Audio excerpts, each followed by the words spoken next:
Meus amigos, o salmista que escreveu o Salmo 92, ele era um homem de Deus, um homem ungido pelo Espírito Santo. Ele fala no versículo 14 que na velhice nós daremos frutos e serão viçosos e florescentes. Para quê? Aí ele começa no 15 anos, para anunciar que o Senhor é reto. Eu preciso dar fruto, você precisa. Você já está aí com os aninhos nas costas, aí está meio curvadinho, enrugadinho. Trate de dar fruto, e fruto que serão viçosos e florescentes para anunciar que o Senhor é reto. Aí o salmista diz assim, Ele é a minha rocha e nele não há injustiça. O que mais eu preciso? É nele que eu me estabeleço e nele não há injustiça, só há obra verdadeira. E nesta obra você pode confiar, você pode se assumir, porque Deus vai lhe abençoar e vai abençoar muito. Você será uma bênção em nome de Jesus, nosso Senhor. Vamos ver uma pessoa contar de testemunho e eu já volto. 5 anos que eu estou estrofiado dos pés, no joelho.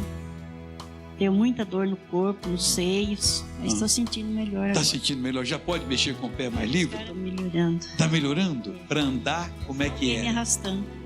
E sempre agarrado em alguém? É, Então, agarra e mostra como é que era. assim ó. Assim? É. Sozinha não andava? Mano, Então solta dele e anda sozinho agora.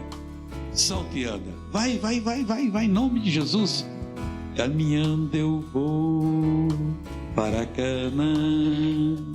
Eu quero agora orar com você, meu Deus e meu Pai, que coisa linda. Na velhice, ó Deus, daremos frutos viçosos, florescentes e tudo isso, ó Deus, para anunciar que o Senhor é reto. Eles anunciam os frutos que daremos, que o Senhor é reto. O Senhor não tem esse negócio de idade, já está velhinho, não serve, mas não, ao contrário, até o último momento nós haveremos de dar frutos.